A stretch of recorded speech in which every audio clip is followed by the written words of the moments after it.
Had a peek at the drummer, Aaron.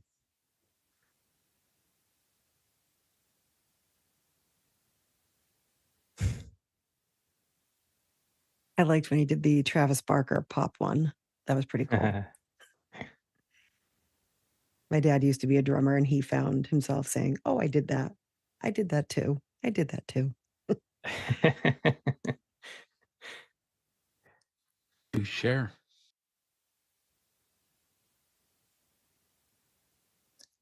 It's a secret. Got to be in the club.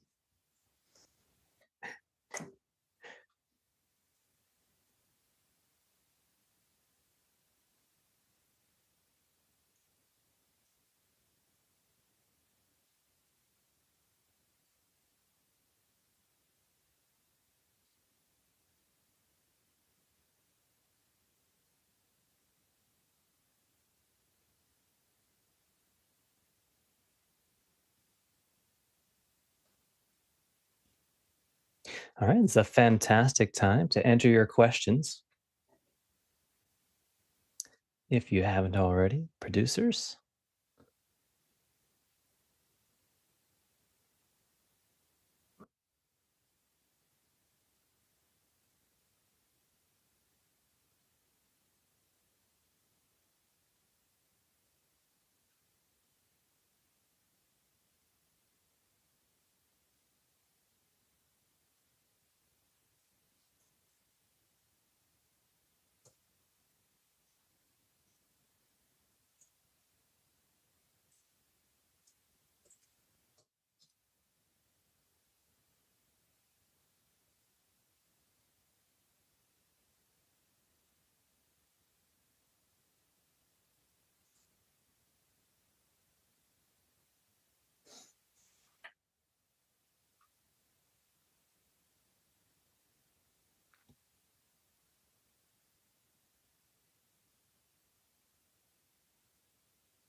Hello, and welcome to Office Hours.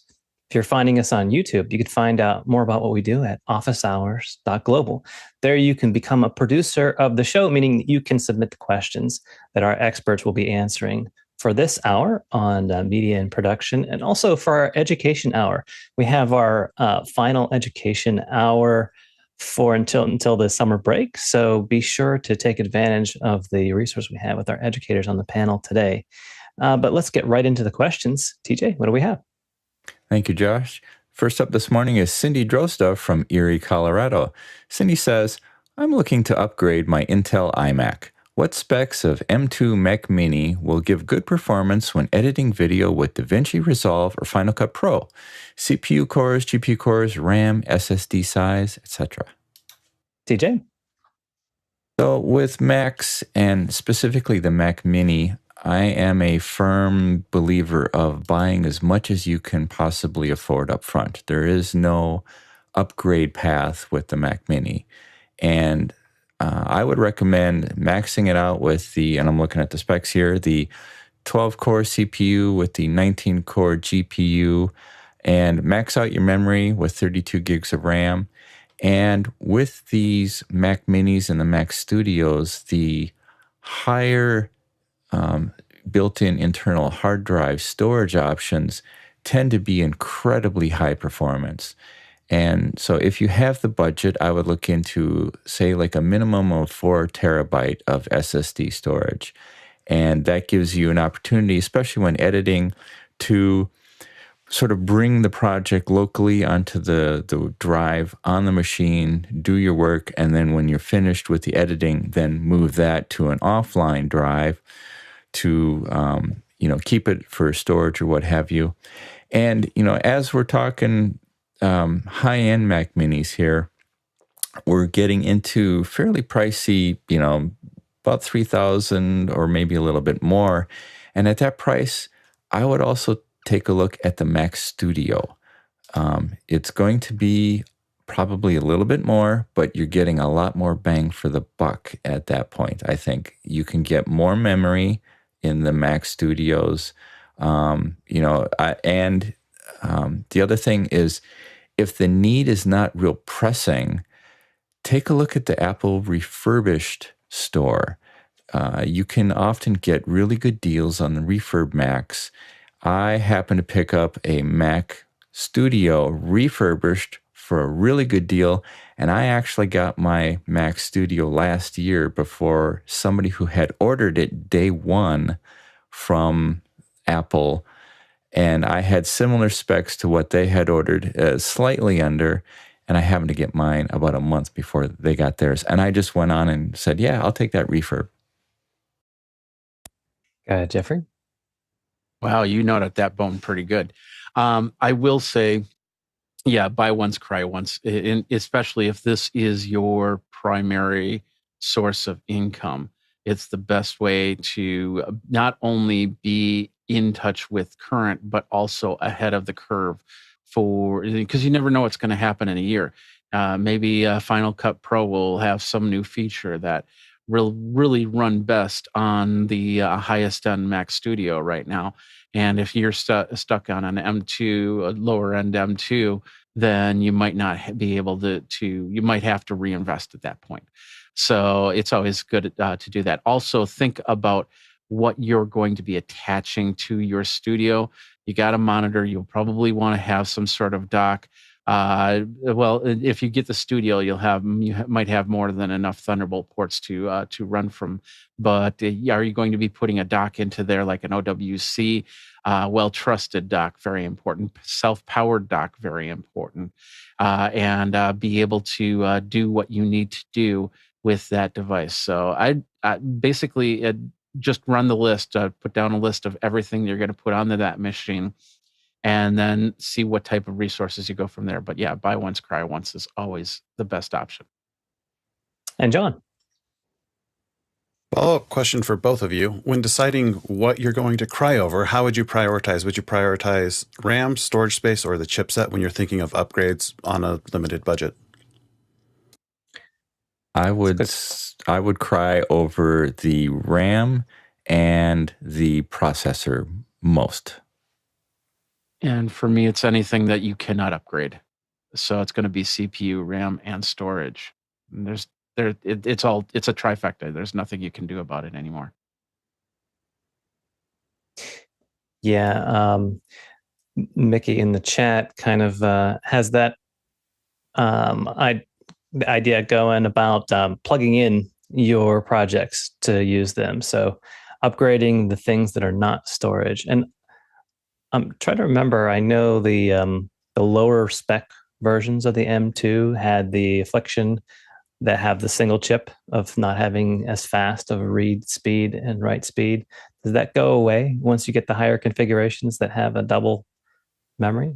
Can't quite remember. Yeah, that was the solid state storage devices, and the way that they had it is in some of the newer ones. If you had the lesser, or maybe it was the RAM, one of the two, but right, there was like one channel, and then if you got an upgraded amount, then it was using both channels.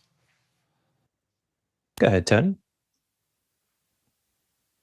I think everything that's been said is great. I just wanted to pose another alternative for Cindy, and that is to get two machines with, I would say, a mid-range of upgrades on it, and that will allow her to have flexibility. And then you don't have all of your eggs in one basket.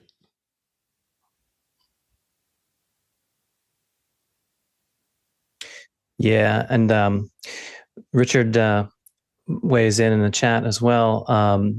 If you can buy the next level up chip from the base model, then you can gain some speed models. That seems to fall into our theory.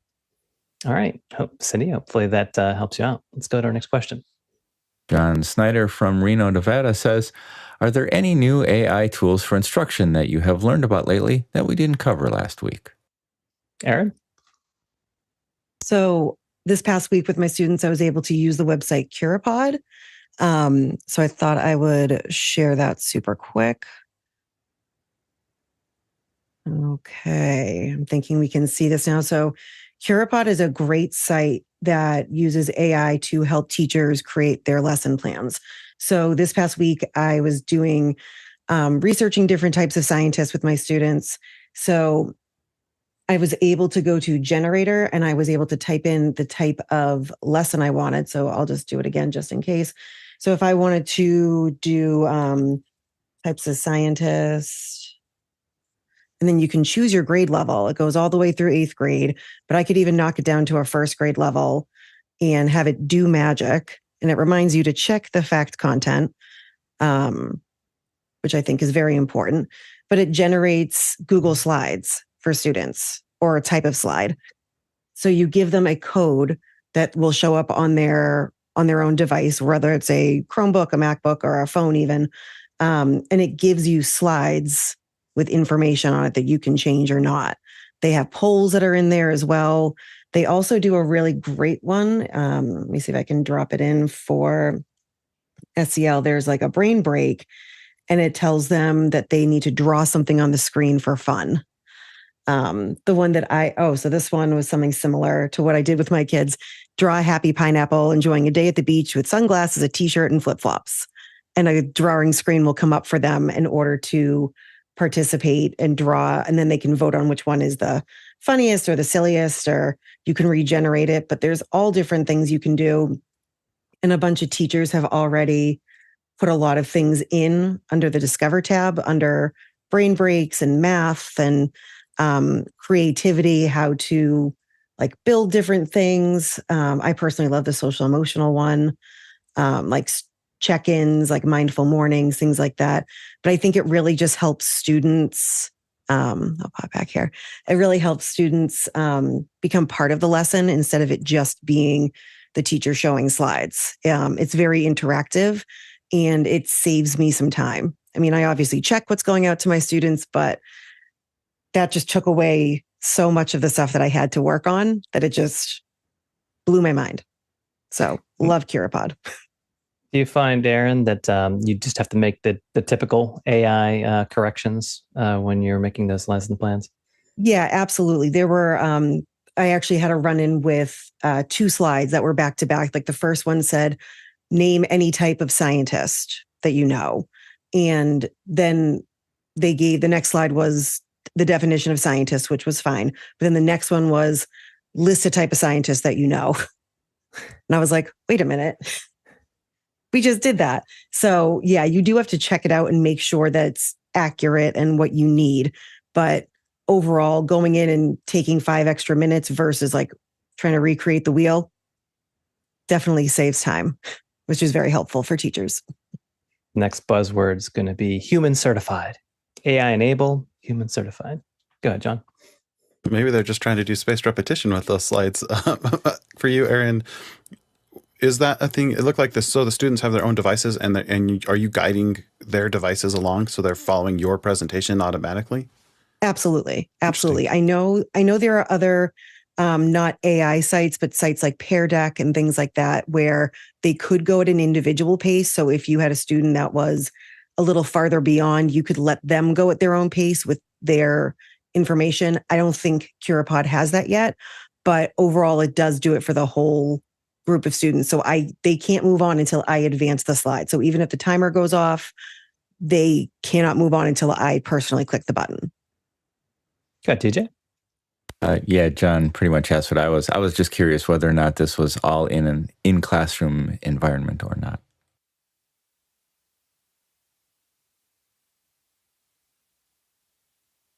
Fantastic. All right, there's just so many tools coming out. We'll get to pick our favorites. They'll all fight together, and then we'll get to pick the victors. Let's go to our next question. Douglas Carmichael asks, do you think we'll see Zoom on the Apple TV similar to FaceTime on the Apple TV? Samuel? Yeah, well, I think it would make a lot of sense if they're able to get the permissions to make the app on the Apple TV. Zoom has been expanding on a lot of different platforms lately. They just released the Android automotive integration, so the cars that have this will be able to download the Zoom app and open video meetings inside the car screen. Dave? Yeah, as far as I know, Douglas, the announcement did announce that Zoom, Teams, and Google Meet, I believe, and Skype are going to be offering apps on the Apple TV. And it will have the API for working through that FaceTime interface that we're shown during the presentation. Interesting. Go ahead, TJ. Yes, I actually hope they do, because Zoom has been the leader, in my opinion, in the tele part of the telecommunication interfaces that we've been using of the last several years. And just stuff that they're doing is pretty amazing. And I'm curious, Samuel, you had said they're going to allow a meeting so you can see the video on the car screen in Android Audio. How would they do a camera? Did they say? There's not at least in the car that I have, it's a Polestar and it has the screen, but it doesn't have any camera. So I don't think there'll be an integration with a camera in the first. I think it's on the audio. Go ahead, Tony. I was thinking that they may skip it and just move straight to the Apple Vision Pro. Who knows? Apple is very innovative. Got to bring that down to the price of of your Apple TV first. Go ahead, Dave. Well, one of my bigger curiosities is that little device holder they showed in front of the TV. In the demo, the person dropped their phone into the slot. And we all want to know where that's from and when we can have one. And as well, if it comes away from the TV and can be closer to you, then you can sit farther away from the TV. But all the talk I've heard in my circle is, where can I get one of those slot things? Let's go to our next question. Paul Walhus from Austin, Texas says, Character.ai app had 1.7 million installs in a week. How about these custom AI companions with distinct personalities? And there's a TechCrunch article linked. Good, Jeffrey. Yeah, it's a very interesting story from these two guys. These two guys were Google employees. They founded this company. I will say on the side note that you are the product when you download and install this, because they are trying to build a base, and most likely they're going to build a base. They're going to get to a certain valuation, and they're probably going to sell it right back to Google, and then be a part of a side Google incorporated whatever into the thing. So it's also going to be probably the future of help bots and front office receptionists and different items like that. So you can you're basically molding how the data is going to be sculpted on there. I'd always be weary about downloading something that's new and in beta if you do not know where it's coming from. In this case, like I said, to ex-Googlers that have decided to take on this venture. But always watch where your data is going and coming from, especially if it's leaving the United States in any way, shape, or form, because then other governments might be able to consume that data that you're putting in there, as we've been dealing with TikTok. Yeah, John. Character.ai was one of the first unicorns in the AI industry, financed by Andreessen Horowitz, raised $150 million in VC funds based on $1 billion valuation. I get a tear in my eye because their business model is similar to what I'm working on. We'll see where it goes. TJ? Yeah, AI is the current buzzword and everything, it seems, these days. It would be interesting to see if, like, right now you got a lot of chatbots. If you go onto any website, they're like, oh, I'm here to help. And, well, there's no person there. It's a, some sort of AI or algorithmic chatbot that is doing it. And it would be interesting that at some point down the road you get where it'll pop up and be sort of a character that will, or a simulated person that will say, oh, what can I do to help you here? Absolutely.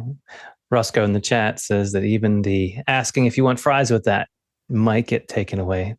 Let's go to our next question.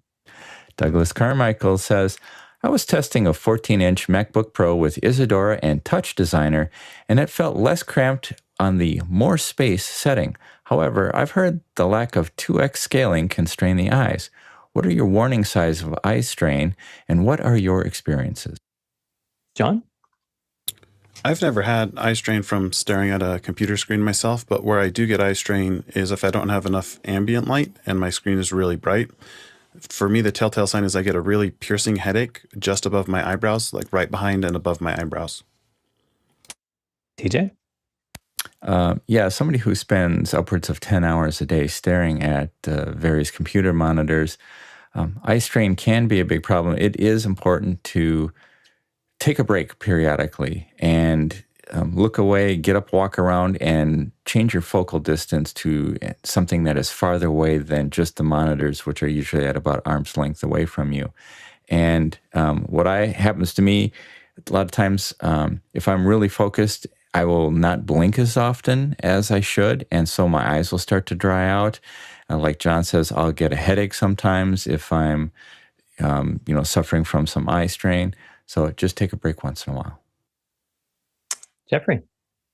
So about 2 years ago, I saw my first version of macular degeneration, which is basically I was walking around and one eye decided to take a little bit more time to focus in. Eye strain is a very important thing, and being able to counter it is also very important. Having those monitors at eye level, so you're not looking down and you're not straining your eyes while you're working, is always a great way to do that. Keeping the monitors as far away as possible is always a great idea. Having them lowered in light, having something like the Gunnar glasses, they do have prescription versions of those types of glasses, so that's going to help with the screen as you're getting older. And then of course, take your vitamins, say your prayers, and whatever Hulk Hogan said. So that's pretty much it. TJ? And if you ever find yourself sort of squinting and kind of leaning in to look at, to try to get a better look at what you're trying to see, that is right there, you're having eye strain. So take a break or make whatever you're looking at bigger on your screen. Dave? Well, just one last thing. If you're wearing glasses now, when you see your optometrist, ask them if you could have some reading glasses that are set for computer distance. I had that done, and it helped relieve my eye strain quite a bit. Fantastic. Producers, I'm talking to you.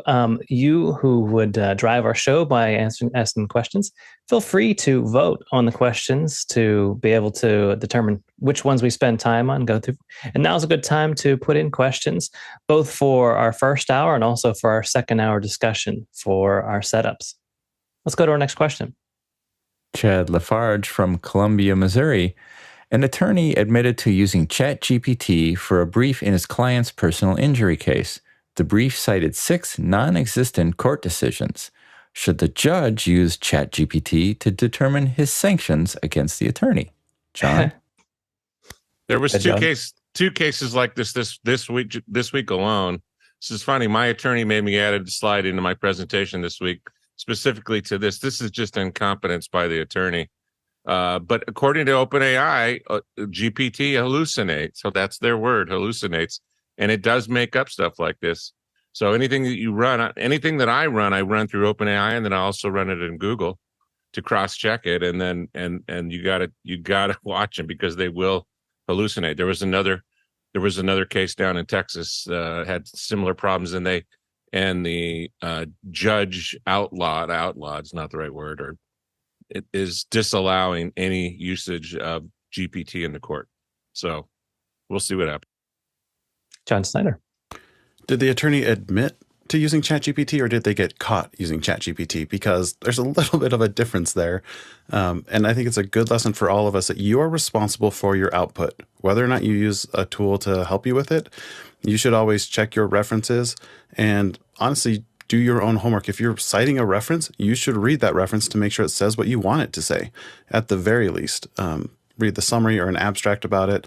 There are prompts you can use to cite real references in things like ChatGPT, and I suspect as we continue down this path, a lot of tools will be built specifically for finding good references.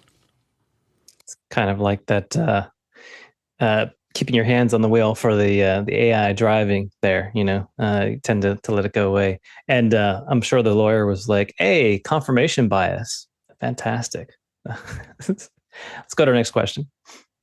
Paul Wahus from Austin, Texas says, is there any comprehensive software program that will survey and analyze your Apple gear like your Mac Mini, your watch, your iPhone, etc., not just a virus checker? Jeffrey? So we're wondering what direction you wanted to go on there. The watch is the only unknown off of this, but of course, you're in Austin, and there's a company down there called Spiceworks. And they make a very great IT tool that's free. In some cases, they do have paid plans, but you can install it and run it. And I ran it. I was on the beta years ago. So basically, what it does is it pings the whole network. It finds all the IP addresses, queries what's at that IP address, and then sees if there's any information that it can pass along. So it'll be able to read your Mac, read your iPhone, most likely read your watch, and then tell you, and then in some cases even give you ideas as to what type of updates need to be done in certain programs. So once again, that's Spiceworks. It's a great program especially if you have a lot of computers in your network. TJ. Yeah, I would invite Paul to expand on this to give us sort of a little bit of direction as to what he's looking to accomplish by scanning his devices. Is he looking for bits of software? Is he looking for a program that he's lost? I'm just kind of curious what, and that might help. Aside from Jeffrey's excellent recommendation, maybe there's something else that we can think of. All right, let's go to our next question. Samuel Nordvik from Norway says, have you made any interesting zoomCut shortcuts? Samuel, is that a ball to yourself? Well, it wasn't actually meant like that, but since no one else is answering, then I'll give it a shot. I downloaded Ventura yesterday and was playing with it a little bit, and it seems like it's a cool app. I made a little integration for joining after hours, and it opens if there's not a meeting open, then it opens the Unity client. It opens zoomCut. It takes the URL from the clipboard, and it launches the meeting. And then I'm playing a little bit around with to put a delay to be able to rename myself and turn on my video as soon as I'm joined in the meeting. How brave were you in your experimentation there, Samuel? Is this your production machine? And you did upgrade to Ventura just for the privilege? Yeah, it was the reason I upgraded. Yeah, but it's I don't really use it as for so much video production, at least not now. So it's mostly just for office hours and Zoom and Daily Driver. Fantastic. Well, we do have now a Discord just for your zoomCuts. So feel free to exchange, give a shortcut, take a shortcut. Let's take a shortcut right to our next question. Paul Wahus from Austin, Texas says, has anyone taken Sonoma beta around the block? That's macOS Sonoma. If you have, what new features do you notice? Oh, come on. I'm still weighing Ventura. Go ahead, DJ. I have not actually taken Sonoma out for a test drive yet. The folks over at Mac Rumors have been posting a lot of new features and interesting features that they've been discovering. And so I would recommend, just from my own personal experience, go take a look and see what they are doing. From my personal experience, I don't put any beta software on any machine that I have targeted for any type of production. I do have a computer that's sort of set aside that I reserve to doing experimentation on, and that one will be eventually getting the new Sonoma beta. I just haven't gotten around to it. There's a critical short supply around to it. Nice. Hope you find that. Let's go to our next question. Jack Ruppel from Breckenridge, Colorado says, could you see Vision Pro content creation simulator workflow used on Quest 2 with 7.1.4 or binaural home sound after some tweaking in Xcode in Metal for VR content testing before Vision Pro is available? Well, just because I can't see it doesn't mean it's not going to happen. I will say that. Go ahead, Jeffrey. I highly doubt it. I mean, you're talking one platform to program another platform, and they're taking two different roads on this. And there's a lot of hardware that will be in the Vision Pro that's definitely not in the Quest 2. So I don't see this happening at all. No. All right, so I guess we'll have to wait and see. Let's go to our next question. From Chad Lafarge in Columbia, Missouri. John mentioned asking ChatGPT for citations. That's a great tip. What other prompt additions can we make to get better, verifiable results? Go ahead, John. I agree, absolutely. Note that Microsoft Copilot will show you the footnotes for their references, and so does Google Bard as well. And then inside of Copilot, they have more creative, more balanced, more precise. Make sure you select more precise when you go in to use Copilot. If you did more creative, you're more likely to get what's the word I'm looking for? Hallucinations. So those are the two tips. John Snyder. You also can, in ChatGPT, you can do it's called the temperature. So you can set a temperature setting, which does that creative precise, and you can put it at any range between 0 and 1, I think is what it is. Specifically, if you're looking for accurate citations, what I find adding to prompts is making sure you say things like, you must have real references that have at least X citations from Google Scholar. So you're telling it, you're narrowing those search results to about where you're getting the references from and putting criteria in it, so that when it predicts the most likely next words, it's actually predicting often cited other sources. So you're basically asking it to look at other things that people cite a lot. There are other tools. There's plagiarism checking tools as well that you should run them against, and you should even use tools like LexisNexis is an existing tool to help you find those types of references specifically in a law firm. Thanks to Birdie who sent that to me in direct message. Dave. Well, in terms of making better prompts, I've learned that repetition actually works, that you can repeat a request or an invitation in it and then describe some more details, like John was saying, to flesh out what you're asking for, and then repeat the question later on. And I've also been impressed with John Snyder's demos that you characterize what you're looking for in a context. So you describe the context of the answer, where you're trying to get that from, and that'll help, I believe, get more verifiable results if it can be put within the box of the context. TJ? Yeah, I was just wondering how to know, like, when you need to start looking to see if, the chatbot that you're talking to is, quote, hallucinating. I guess, are there any clues that can kind of lead me to know, hey, this may not, aside from blatant obvious things, is there any clue or subtlety that I can go, maybe I need to verify something here? Sometimes you just ask it again, and it's like, oh, yeah. Go ahead, Jeffrey. Always verify. It's just bottom line. Always verify. Don't take it for rote. It's not there yet. I like to use commas. I like to, as Dave does, I like to do repetition.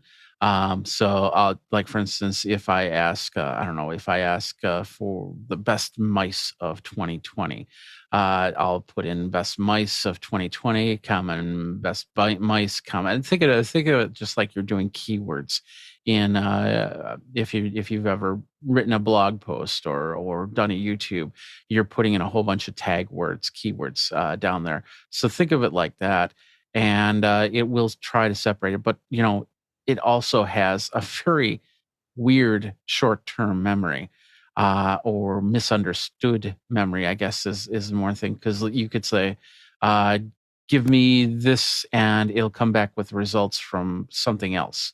I know that's kind of vague. I'm trying to think of a better example, but the whole point is that if you're separating it, you're very concise. Keeping it simple is not going to be the best rule in this situation. John? You can also ask as a follow-up question to its output, where did you find that information, or what are some similar thinkers in this area? And it will give you some ideas of people to look into and some of their thought processes, and you can Google those people. Be aware that the further along in a conversation you go, the more likely your machine is to hallucinate. And that's why when, especially the early days of Bing Chat, people were able to get it to do all sorts of weird stuff, is the programmers didn't anticipate these long text conversations, and it becomes sort of like a copy of a copy problem where things get weirder and weirder as you go on. So there's kind of a sweet spot. In my opinion, it's around like 5 or 10 back and forth prompts before you start seeing some interesting things start popping up in those conversations. Yeah, it just makes me think that there's a lot of prompts that people will include by rote for everything they do. And, I just kind of wonder, is it the speed they're trying to get the answers out? Why wouldn't they just internally, verify yourself, or maybe the internal verification button? You'd think that would be a thing, but, I guess we can't complain about what the AI overlords are delivering to us. Let's go to our next question. From Laura Thompson in Beaumont, Texas. Laura asks, has anyone seen Hello Chatterbox, and could it be a resource for a classroom? And there's a link to hellochatterbox.com. Go ahead, Erin. So I've seen Hello Chatterbox once or twice. I think actually maybe from this show. I feel like I've heard this before. So I looked it up, and it looks like it's similar to the thing that jumped out to me was the concept of the fact that it's similar to like an Alexa, but it's more private, so that it's not always listening, but you have to like touch the button on top that the kids can create the little origami thing, which does look absolutely adorable. And I know my kids would love to personalize it, especially as a third grader. But I think it would be cool for them to come up with some really nice prompts and to get them to learn how to code and things like that. They're saying things like picking a random writing prompt. That could be great because students really do get bored with our writing curriculum sometimes, because some of the prompts are pretty boring. So maybe if ChatGPT and something like this could be put into classrooms, it would be more inventive for students. It does look very similar to a site that I give my students, code.org. So students are able to learn coding, and they get to like play a little game or build a little game as they go. But no, this does look absolutely adorable. I would love to have something like this for my classroom, but I see that you need not just the kit, but you also need potentially a Raspberry Pi for this. If I'm looking at it correctly, I don't think it comes with it, or maybe it does. But it does look incredibly neat. And I like the privacy aspect, because when you have an Alexa or some sort of speaker in the classroom, it can have issues with privacy. So yeah, I like that there's a way to turn it off and turn it on again. Go ahead, Archie. So this product kind of took a hit whenever the Raspberry Pi shortage happened. And it is a interesting concept where it's not connected to a internet source or a speaker that's constantly listening to you. So the fundamental processes here is you make each app, or you add the, let's say, weather widget or what have you, and the customization is there for the child, and it's kind of teaching you a little bit of coding while you're at it. So it is based off the Raspberry Pi. Last I checked, I think it was the 3 that was being sold with it. They probably pushed up to the 4. And definitely something interesting for the classroom, because I know that I'm trying to think of the person's name. It's Kevin, I think, the first name anyway. And they are trying to work with different schools, and there are other alternatives I've seen across. So, it's how do you take your Raspberry Pi and make it work in different ways. So I think the product itself is going to be useful, but the main thing is we've alluded to is a privacy factor, that it's not connected to the internet or constantly listening to your child. Yeah, I was just scrolling down on their webpage, and it seems like if you buy the single one, it doesn't come with the Pi. If you get the 3X bundle or the 10X bundle, then it comes with a Raspberry Pi 4. Go ahead, Jeffrey. Yeah, Josh just stole my thunder there. So, the Pi is it's a very interesting STEM device, but for $149 for something without a Pi, and I suppose with the Pi, I would probably knock it up to $249. And I would guess that before the shortage happened, that they probably would have been able to put a Pi in there and still keep it at an affordable price. It would be great. It's a great idea. I love the fact that you can learn how to program that stuff. So, for future personal assistants and things like what's called Matter, which is going to be connecting all of these personal assistants together to something that you can actually use. I think this is a great way to start. I'm just not too keen on the price tag right now. All right, let's go to our next question. Tlaloc Lopez Waterman from Brevard, North Carolina wants to know, has anyone on the Zoom panel tested Zoom IQ Summaries, which is Zoom's AI solution for meeting summaries? I've not. I've used similar software that has some of the same aggregation of it, but I think I did see that they offer like a free trial. I think you can try it earlier if it's what I saw on the console. But I'll have to give that a shot. Let's go to our next question. From Laura Thompson in Beaumont, Texas. Video editor Christopher Hills is using a switch interface with Final Cut Pro on an iPad. Thoughts about how much this opens up the world of employment? And there's a YouTube link. Yeah, I think the ability to do quick edits, it almost seems like there's two different types of content strategies out there. There's the carefully crafted and long form content, and then it seems like people are just in this machine of just pushing content out as quick as they possibly can. So I could see people taking field recordings, editing them, and pushing them out directly. Might have what they lack in preparation, they may make up for somewhat in getting something that's quick out the door, and the quantity over quality. Go ahead, Dave. I got to see this video, and it is interesting how he's got a switch control for the iPad, and I think that's just an interface issue, but it is a good one for people being assisted and for assistive technologies. The discussion around here about the iPad version of Final Cut probably is instructive, because it often suggests that it's a basic setup. It won't do the fine detail work that a professional client is asking for. But if you're just going to pre-visualize, if you're going to rough assemble just for the purposes of allowing someone to make some further decisions on the edit, you could be an assistant editor with something like this. And if you had a Mac Pro that's big enough, then you could have enough real estate space for the cursor to run around and get your clips. As a professional myself, I rely quite a bit on techniques that I developed in the software. So as we all start learning to use it on the iPad, we're going to discover some of the ways things can be done on the iPad that we didn't expect. So it's still emerging, but his interface experiment is really intriguing, because there's going to be soon, I think, more opportunity for people with disabilities to be able to participate in digital media. Yeah, I did see that interface that he was using. And I will say that given that Apple's very sheepish about offering computing solutions other than mobile devices with touch, that prevents some interesting accessibility options. Go, TJ.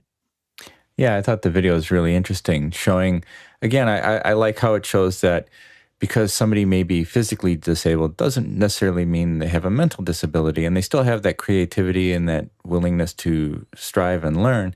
And I could see where, again, similar to what Dave was saying, if you did not have the, to the frame edit control that you needed necessarily for this, but you could still, if it didn't have that, you could still use it for things like pre-visualization or that type of thing where the per frame edit may not be quite so necessary. Tony. I want to shake things up a little bit from the standpoint. I think because LumaFusion has been doing it longer, that it should be considered as an alternative to Final Cut Pro on the iPad. And Harshid? All right, so we got to check this out a couple different ways, but let's go back on a journey to CG23. Tlaloc had talked to ETC, and that device, again, blew my mind just because of the granular process of pushing buttons. So we're talking about how can we get, frame by frame or get real in-depth cut, editing. And I think with this is an example with an iPad because of portability, right? But I had a question maybe last Saturday, matter of fact, and it was regarding having interfaces that you are able to control without all the software that's all built in, because then it just becomes a clicky slide this, slide that. But whenever you're working on a show and this, that, and the other, you don't have time to go find where's my mouse, where's this.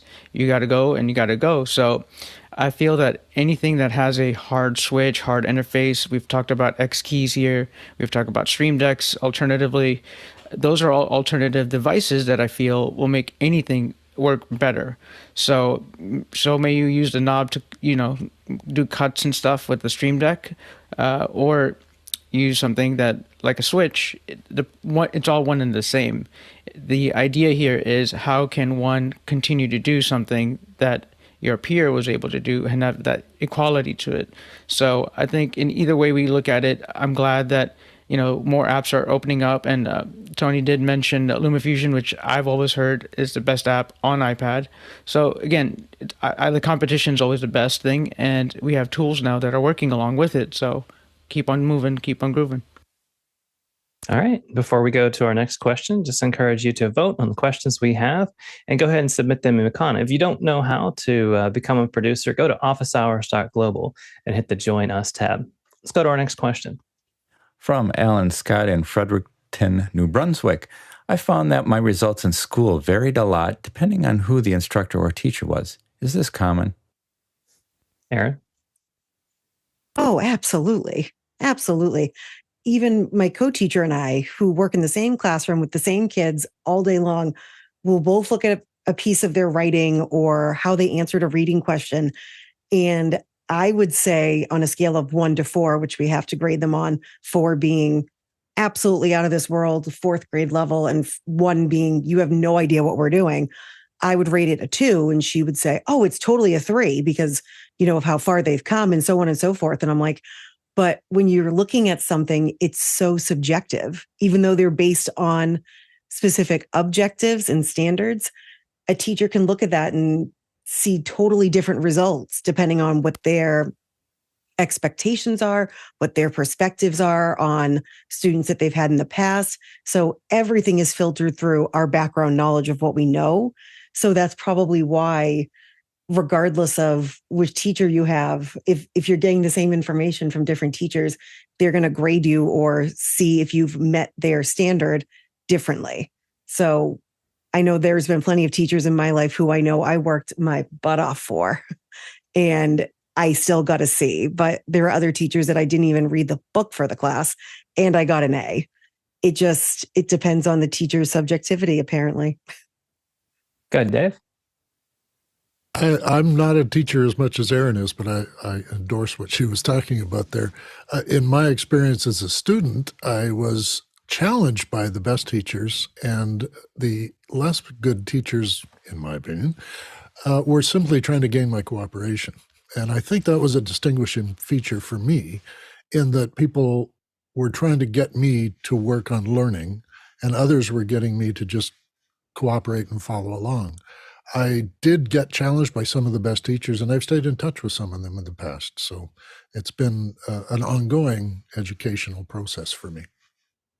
DJ.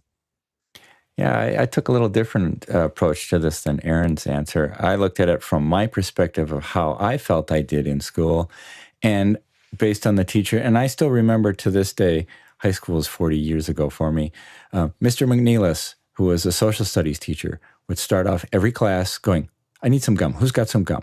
Knowing full well that we weren't supposed to be chewing gum in school, yet he knew that we knew that he knew that we were still, doing it anyway. And he was just sort of bringing himself right to kind of that level. It's like, yeah, I get it. So let's just, who's got gum? Let's get gum. And then let's go on with the rest of the class. So he would just sort of ingraining himself and to the students. And my chemistry teacher, Mr. Burke, who did crazy off-the-wall experiments in chemistry class that maybe should not have been done, but we still loved him for doing that. Okay, John. Yeah, on the quality of instruction side, that's totally true. Different teachers are better or worse or more approachable to certain students in how they prefer to hear the instruction. I remember in my statistics class in undergrad, the first one I took, I was failing out within the first week. It was awful. I took it from a different instructor, totally different experience. She connected to real world situations, and it was one of my favorite classes, and I just ended up loving statistics as a result.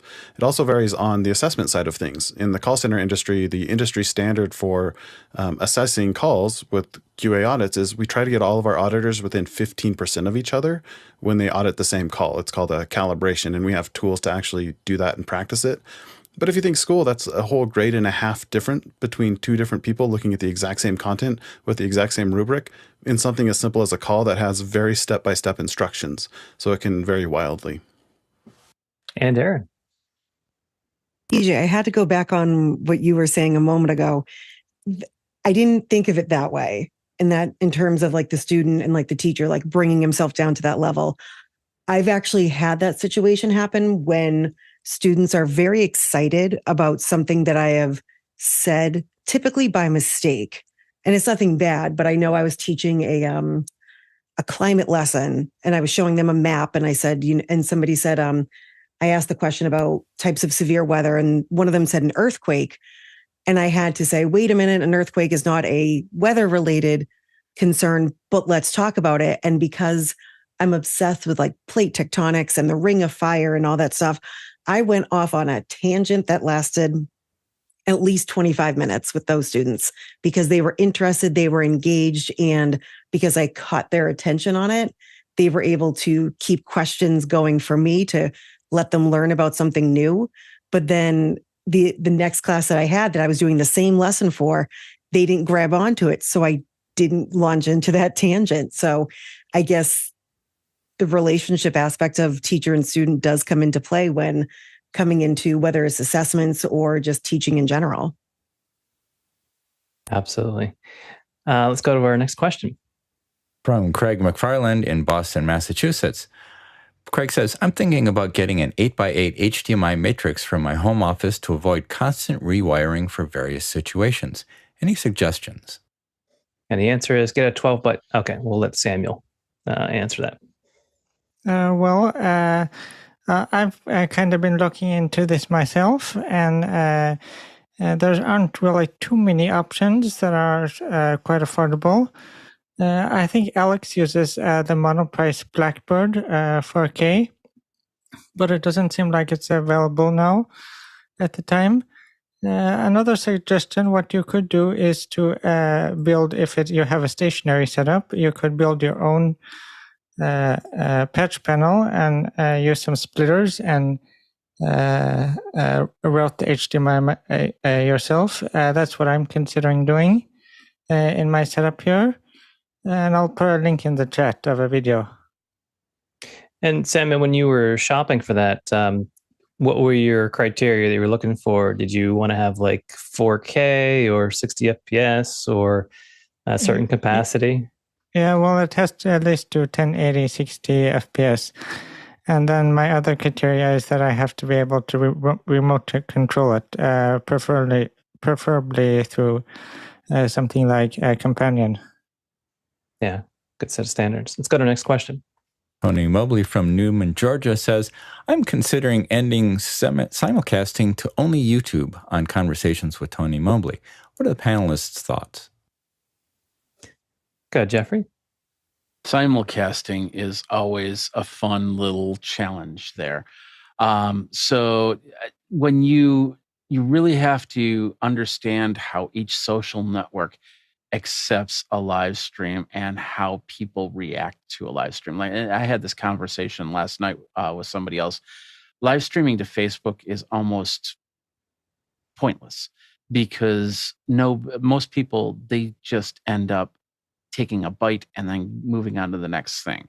I even find myself, if there's a TikTok that's more than 60 seconds, that I just want the thing to end, or I'm going to end it and then move on to the next one. So YouTube's always been that great place for long form content. If you simulcast, I would highly suggest also thinking about Twitch. Twitch is a great way to kind of also get in that arena of multiple areas. But any other social network, especially when it comes to Facebook, some LinkedIn, it's a little gray area on LinkedIn. But a lot of people, they just want to get a minute or two and then get out of there. So it's always a great idea to focus on one and build from there. And then when you're ready, move it to another. Harshit? Community. It's all about the community. I mean, you could go ahead and use LinkedIn, but it depends. Is that your community? So as Jeffrey said, I would also second with Twitch, even though I don't use it personally. But if you need something as far as casting is concerned, or having other viewers be able to watch it in an easy way, then that is an avenue. I would honestly even consider just the community of Discord, right? And streaming from Discord, being that you have your friends, whoever's want to speak in the background or comment. So maybe a back end panel, so to speak. And, that's what people are using, right? And as y'all alluding to, Facebook or Instagram or any of those, I don't even know if there's stuff on the other end, but anyway, Twitter. And so what I'm trying to get at is our community, or whatever the community you have based the show around, should be given the gifts of the stream. So if we say Discord, people could then, come back to your shows. They could come back to information that maybe somebody had shared, some links. So it's a place that it's going to be someone that wants to look at it can come back to, can archive it, can share it, and it's easier. And yes, YouTube is where we also all gather right now, shorts, everything else. So if you could maybe even expound on shorts and little sessions of like, hey, this is this pre-show stuff, and me and him were talking, or me and her were talking, and so the behind the scenes could be shorts. And I think your channel could even grow in that specific space, because again, we didn't treat YouTube right. We just started saying, hey, like my channel and smash that bell. We rather could save that time saying that and make it more powerful with our message. So YouTube and all the others. Yeah, and Tony, the question almost sounded like a double negative to me. So you want to stop simulcasting, and you're thinking about exclusive YouTube. Is that right? That is correct. If one of the things that has been happening is that I will announce what's happening on Facebook, but I don't stream to Facebook because of the things that have already been mentioned in terms of engagement. We have been doing, I'm going to say over the last 6 or 7 months, exclusively YouTube, LinkedIn, and local radio stations in Cincinnati that is an internet radio station. And at this point, we are looking very seriously at just using YouTube and the Conversation with Tony Mobley website, which is basically YouTube driven as well in terms of the content. So it's kind of like, I feel like at this point, I am getting some engagement on LinkedIn, but I don't feel like it's, I think one of the things that I did last week was I actually did only YouTube. And after the broadcast ended, I immediately just shared the link from YouTube onto LinkedIn, and the engagement that I received thus far is really, there isn't any difference. And Jeffrey. Harsheen makes a very good point, and this is another thing to consider, and that is not going live on YouTube, but actually going to Discord and doing your show there live and getting the community set up there and recording. Then you are also recording the show while you're doing it live. And the idea is that that show would then show up on YouTube the next night as a premiere. And then you basically say, hey, we're recording it live on Wednesdays. You're seeing it on YouTube on Thursdays. So now there's a 24-hour wait period. And some people, they might not want to wait. They'll end up coming over to Discord and becoming part of the community. So this is a great way for you to do it. And the other cool thing about that is if you and the guest are sitting in chat, if people have questions in the chat, you guys can actually respond to those questions as you guys are talking. And it's fairly seamless. When it comes to evergreen content, this seems to be a very good way to do things, mostly because of the fact if you run into any problems, you could stop, you could make your corrections, and then somebody could edit it. And then the next day, it's pretty much seamless for everybody else. So they don't know that there was a problem there. Let's go to our next question. From Douglas Carmichael. Douglas says, what are your favorite Mac OS automation tools? I'm using Alfred and BetterTouchTool, and both are very useful. John Snyder and TJ. Yeah, I prefer the launch bar to Alfred personally. It just is an interface that makes more sense to me. So I use that as my launcher. I use Keyboard Maestro for recording custom macros because you can tell it like which menus to navigate or which portions of your screen to click on. And Hazel by Noodlesoft is a great automation tool for looking at folders and automatically cleaning up routing files based on title, metadata, anything like that. TJ? I use the built-in Automator from Mac and have a lot of automations set up to do file manipulation for my photography stuff. Next question. Brian Schwartz from Baltimore, Maryland. What are your thoughts about the Dyson Zone headphones? Go ahead, Dave. I had a quick look at these, and of course, we're all worried about the quality of air in the world today and how much worse it's getting. I've had personal experience in that area just last month. The Dyson headphones apparently connect to air purifiers, but also when you're outside, it has a snap-on air purifier, which is like a helmet front, and it actually will filter the air right in front of your mouth. Nobody has any information on how sealed that is or whether you sound like Darth Vader doing it, but it is an interesting option that the headphones are solid enough to be able to add an attachment and then take it off when the situation improves. And the only other feature it has is that you can get, by tapping the side of it, a regular report on the air quality in your immediate area. In Japan, this is a big deal. Your immediate area air quality and CO2 levels are mounted on displays everywhere you go. They'll tell you what the air quality is. And of course, we all know they had problems years ago. So yes, it's an interesting thing. I'm not sure, as we know with the headphones and the goggle glasses and all that for AR and VR, it's going to look a little silly at first. Yeah, I would have thought this would have been something that popped out of our COVID days. Let's go to our last question. From Tatiana Rodriguez in Easton, Pennsylvania. Hello, hello. Any AI resources to help create speeches and presentations? I've seen a few for written assignments, but none for videos of presentations. PowerPoint's Coach Rehearsal feature gives feedback to users. I teach public speaking. Thank you. Go ahead, John. Yeah, I've not seen a lot of assessment tools for uploaded video. I think it's just because video is so heavy to move around the internet that the cost would be really high. So I would recommend using exactly like you're doing PowerPoint's Coach. It's got great feedback tools in my opinion, especially compared to some of the others I've tried. You can have students screenshot that and send it to you so you can see what their individual results are if you're not there to assess it. But I think it's a really great opportunity to have your students assess each other, because public speaking is all about how your audience receives the information and what they think of you after the fact. So if you give your students that assignment to review each other, I think your results will be just as effective and more people will be involved in the process.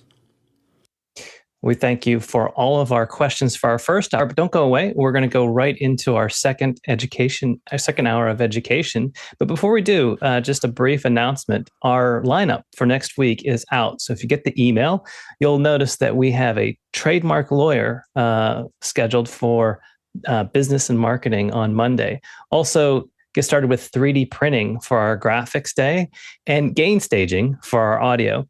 Also on Thursday, we'll talk about how we covered our Cinegear show.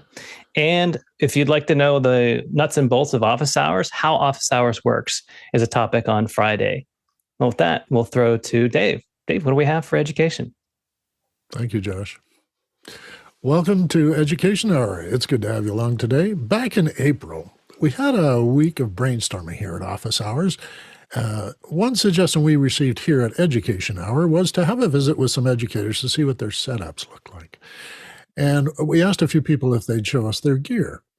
We got a couple of great systems to look over today, so this won't be a ruthless review. So we're not going to take questions on, he should sound better or whatever, but just as an exploration of what's possible for some people who are trying to teach online. So your questions guide the discussion and provoke us to think about them. And your voting also tells us what's more important to you and what we can focus on first. So our first look comes from David Paskin, who's the Torah tech guy online in his own channel and regular with us on Office Hours. He also does labs on After Hours, which explore eCam and a couple of other features. And he couldn't be here in person, so he sent us a video which explains his entire setup. So let's have a look at what he has and see if we can talk about it afterwards.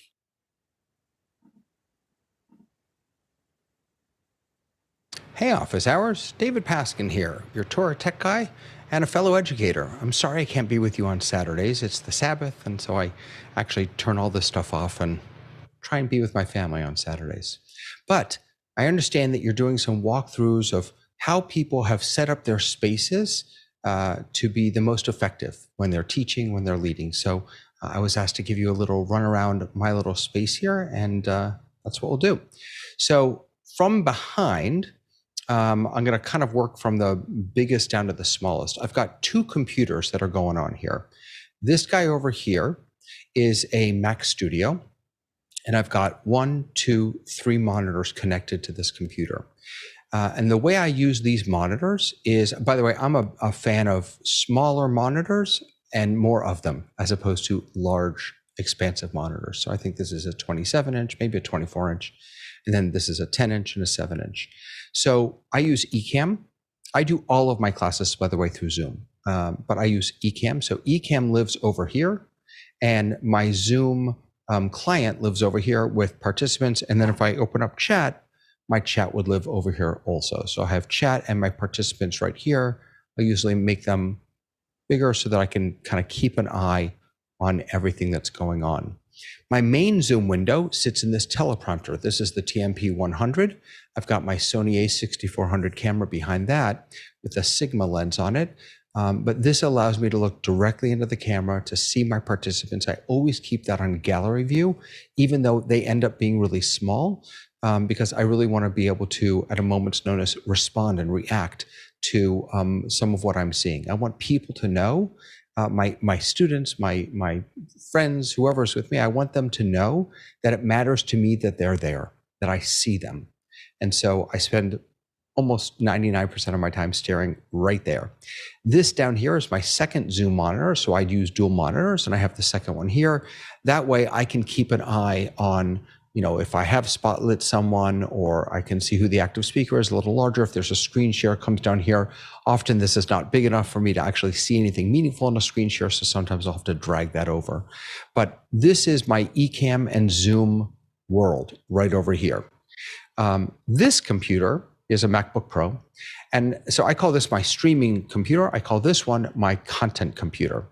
And this is because pretty much everything that I share stems or originates from this computer over here. That is connected just using a cam link that brings it. It's actually not a cam link, it's something else, but I'll show you that in a moment.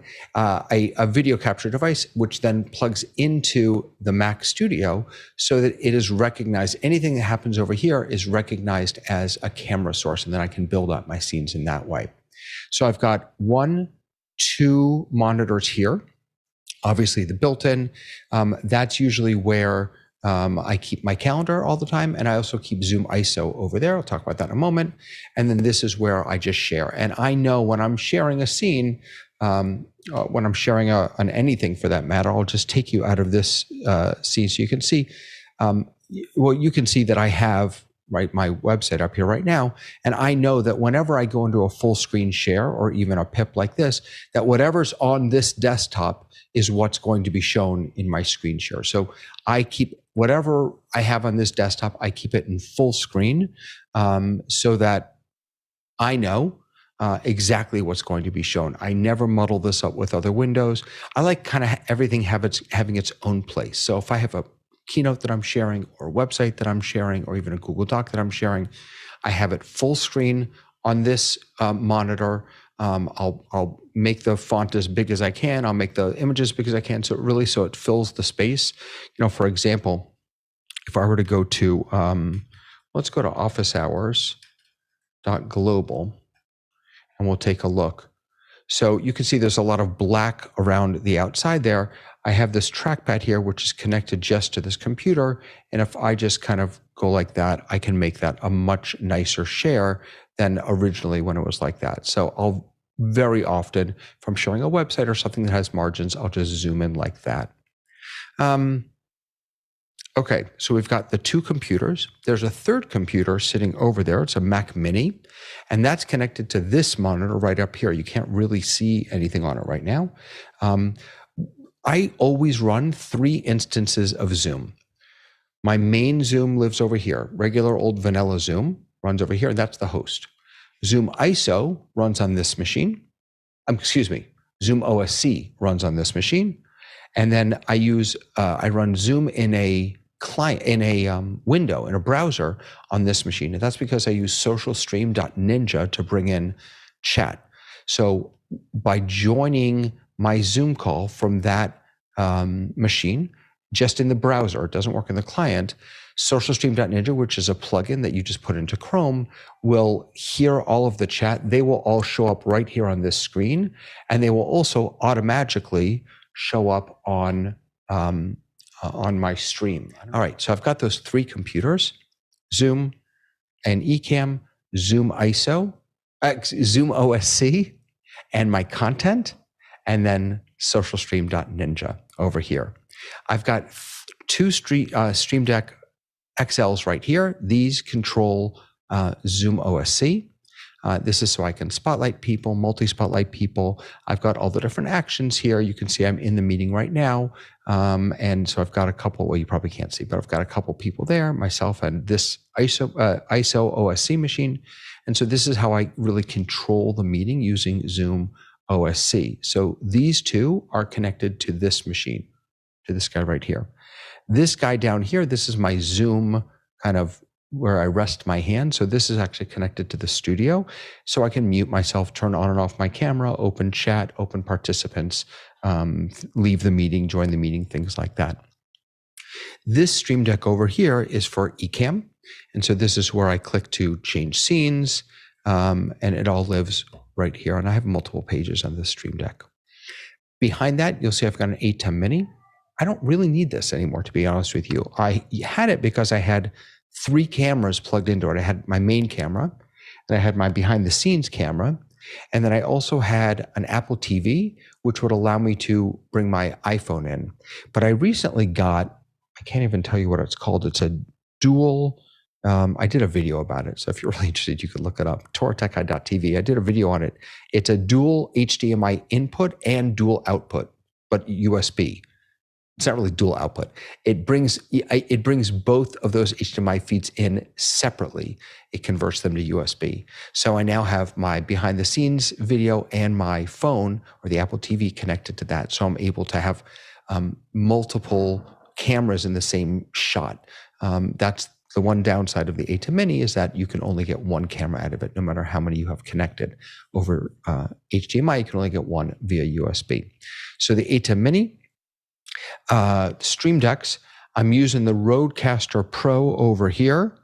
I wonder if I can give you a better shot of that. Let me see if I can. Rodecaster Pro. Let's see. Kind of, sort of.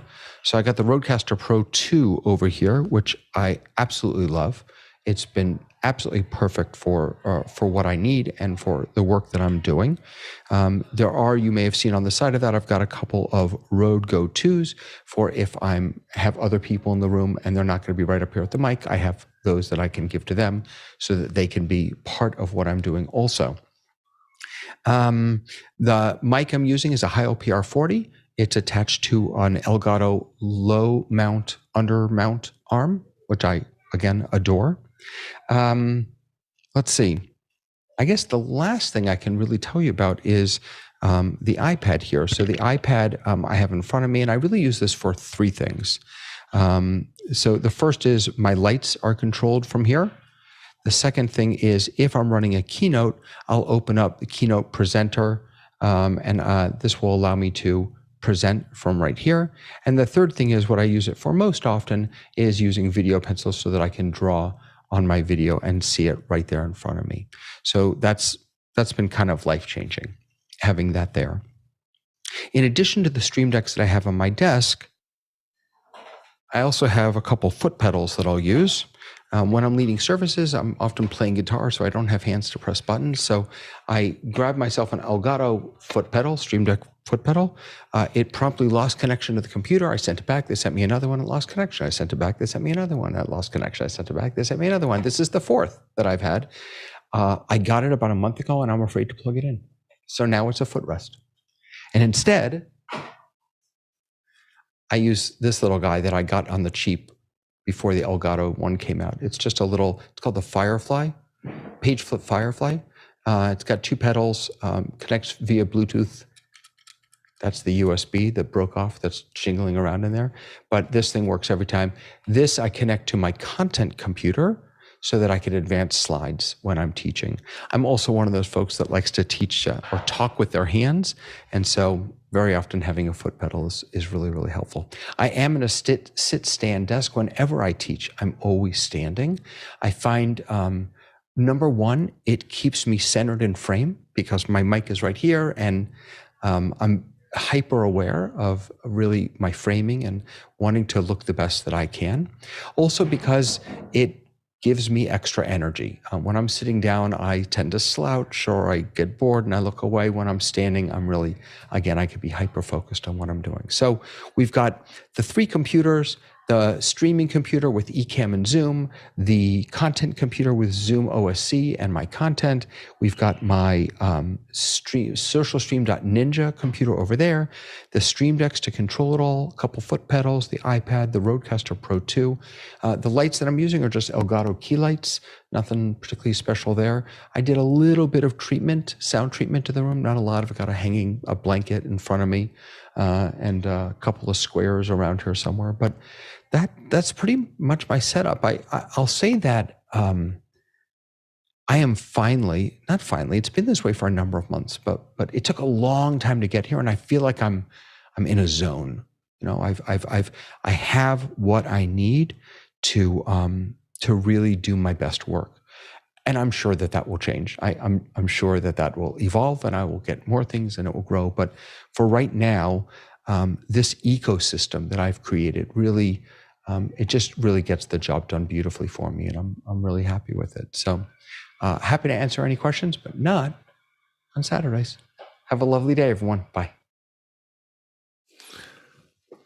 So that's Dave's setup. And Dave is... Thank you, Dave, for bringing that to us. I found that pretty comprehensive, and I'm impressed by the many stream decks he has there. Also thought his caution about the foot pedals was important to note. Does anyone else here use foot pedals?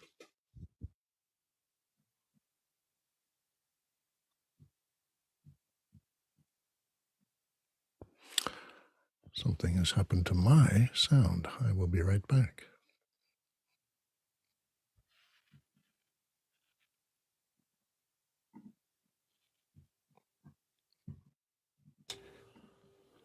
Nick, you can't hear you, but would you like to share out on your setup? Sure. Yeah. Actually, I was amused with. I'm going to be literally the complete opposite of what you just saw. I have far less complexity with the hardware setup, and much more in the software setup.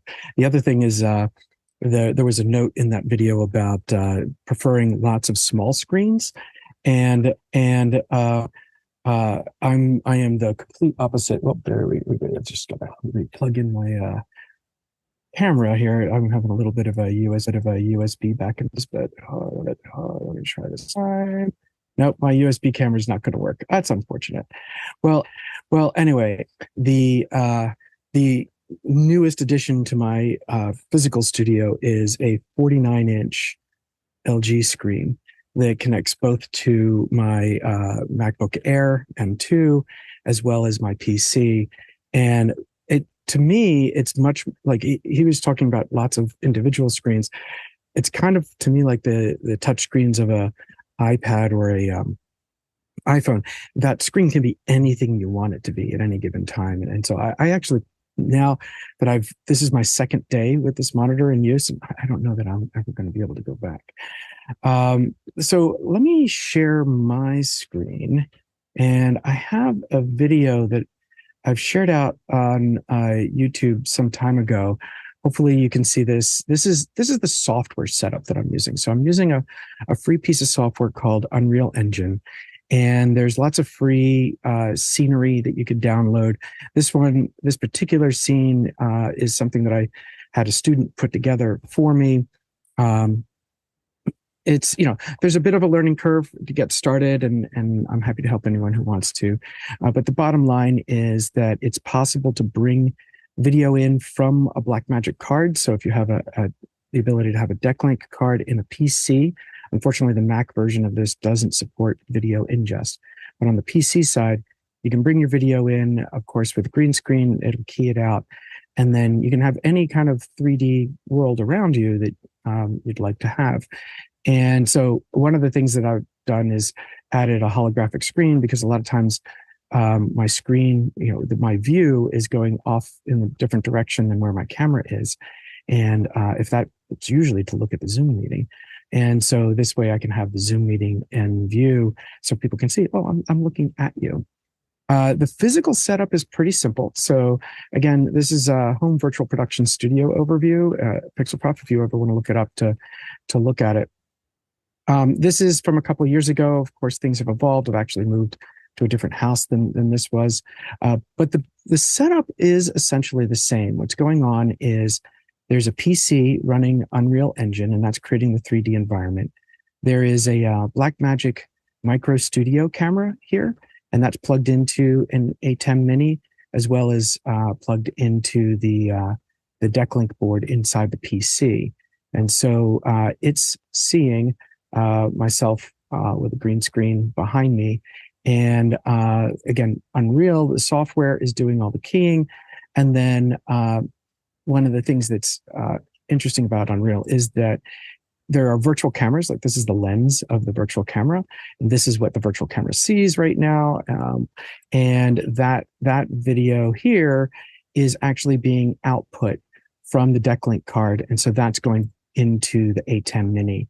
as well. So I can switch between my green screen. In fact, if you look at my little window of myself right now, I'm not sure if I'm showing up on screen, but this is the raw video straight from the camera that's plugged into my ATEM Mini. And then this is the video that's coming in from Unreal Engine.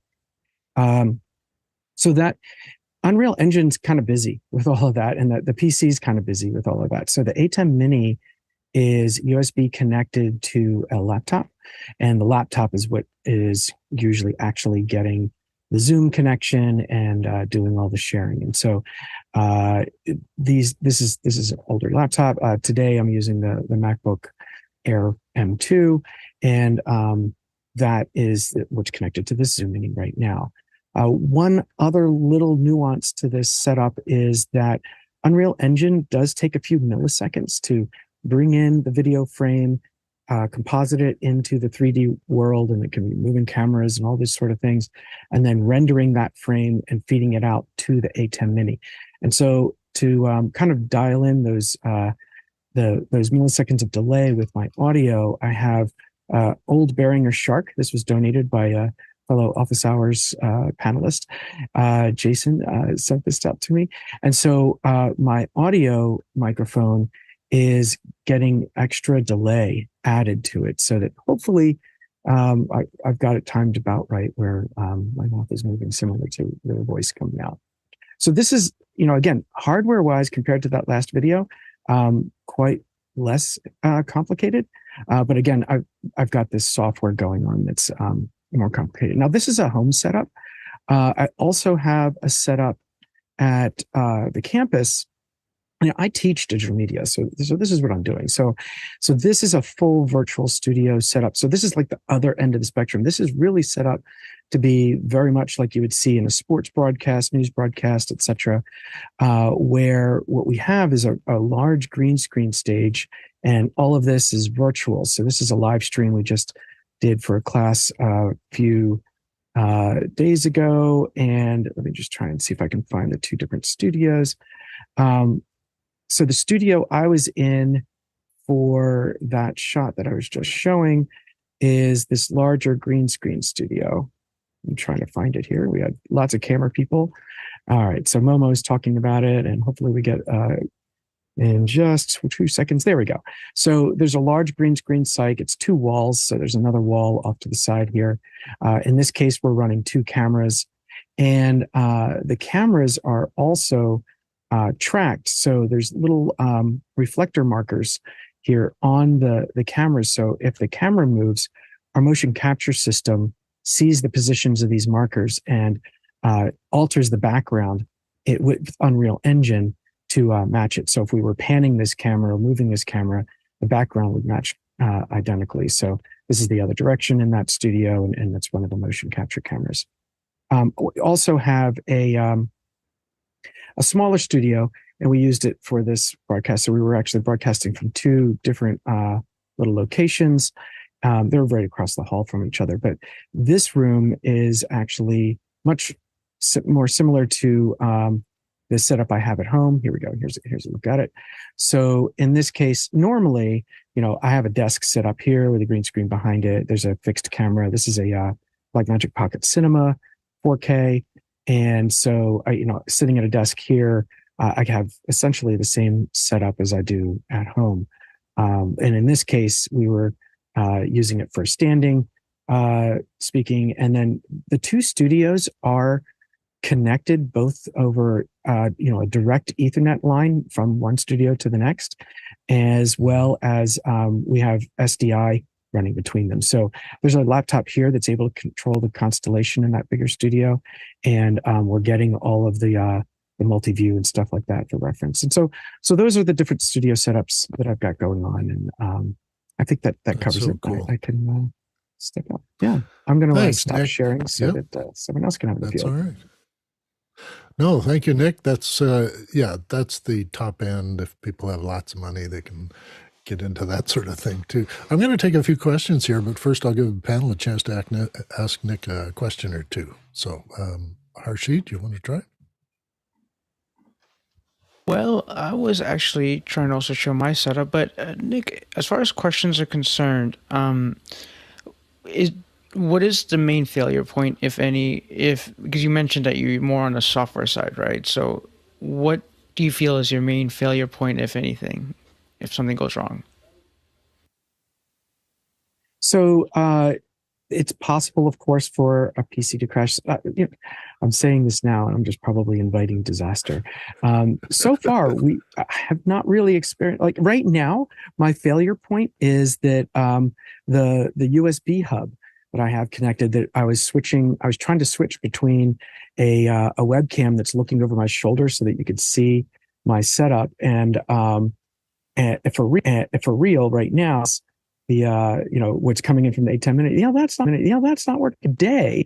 That's my failure point, is the USB hub that was working earlier. We do have redundancy on the software, so we will run, for example, we're running in that large studio, we have two separate machines running Unreal Engine with the same scene in it. Normally, under general conditions, we'll have one dedicated to each of the two cameras. But if there was a failure on one of those machines, the other machine could pick up the load and render the background for both cameras. So in this particular live event, our biggest fail point was we didn't rehearse with our audio gear well enough. And so we had a few audio glitches. Just for Hershey's benefit, we are going to give you a chance to show what you've got there too. John? Nick, one quick question. How does someone get started if they're looking at the virtual setups? Like, what's like the first thing they should look at? So, you can, I'm using specifically Unreal Engine. Like, so for a basic virtual setup, you don't need to go that route. You can, if you have like an ATEM Mini, you can add a Ultimate to it, an Ultimate HD to that, and that will do your green screen compositing for you. And that could have a video, especially if you're sitting still. I mean, Unreal Engine is a large 3D environment tool, and it's really effective if you're going to be exploring that environment or you're moving cameras. But at home, you could add a Ultimate Mini. It has an HDMI in, HDMI out, and it actually is designed to knit into like the ATEM Mini to something like a pocket cine camera. And so that can give you those virtual backgrounds. You can also have additional feeds, and the composite will be much nicer than just what the ATEM Mini could do itself. So that would be a start. If you're interested in going the full 3D route with Unreal Engine, just Google for, get started with Unreal Engine. The download is free. And then there's a lesson available called Your First Hour with Unreal, and it kind of shows you kind of around the application. And there's just so many tutorials available out there. Maybe we should do some labs eventually here in office hours again. That would be fabulous, yes. Tony, you had a question? I was just wondering if you could talk about, has there been any improvement in the way in which Unreal Engine works with the Macs? And the reason I'm asking is because I only have Macs, but I've been weekly or monthly downloading the free applications that are available for that particular month. And I've just been downloading them. And so I have an archive of so much, video content for Unreal Engine. But has there been any improvement in the way in which Unreal Engine works with the Mac? Or should I just stop? There has. One of the more critical aspects in terms of what we're doing here, like in terms of virtual teaching environment, in bringing the video from a device like an ATEM Mini or a Decklink board into Unreal on a Mac is not supported. But the latest version of Unreal Engine, it's 5.2, is the first version that is natively compiled for Apple native silicon. So when you download that, it will take, it's compiled specifically for your M1s, your M2 chips. And so that's a significant improvement. One of the things that in teaching that we've at Drexel used tools like Unreal Engine for, one example is remote lessons for dance. So in our motion capture studio, we actually did motion capture of all of the demonstrations for the dance lessons, both good technique and bad technique. And then the dance instructor over Zoom can use that 3D environment, and they could scrub through that performance. They could play it regular speed. They could play it slow motion. They could quickly go through it. They can switch between good and bad techniques.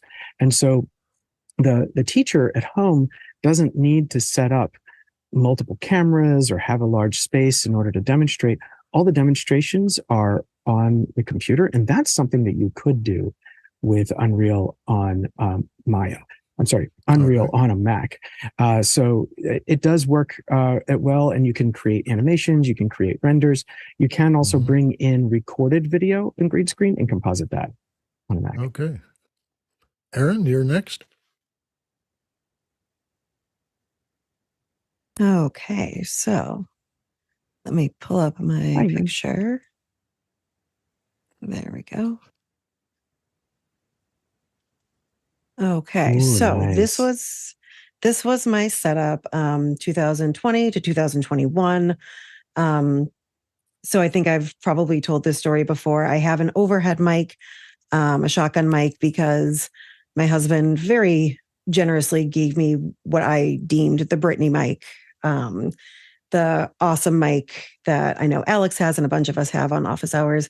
But because it was clipped to my sweater, and if I had to get some water or use the bathroom really quickly, it was not easy for me to get off and on. So hence the shotgun mic, and I absolutely loved it. Over here behind me, we actually have a mattress that is on its side with some moving blankets over it to deaden some of the sound. I also have moving blankets attached to, with clips to clothing rods, so that, again, some of the light from the windows behind them were blocked out, but it also helped with the sound.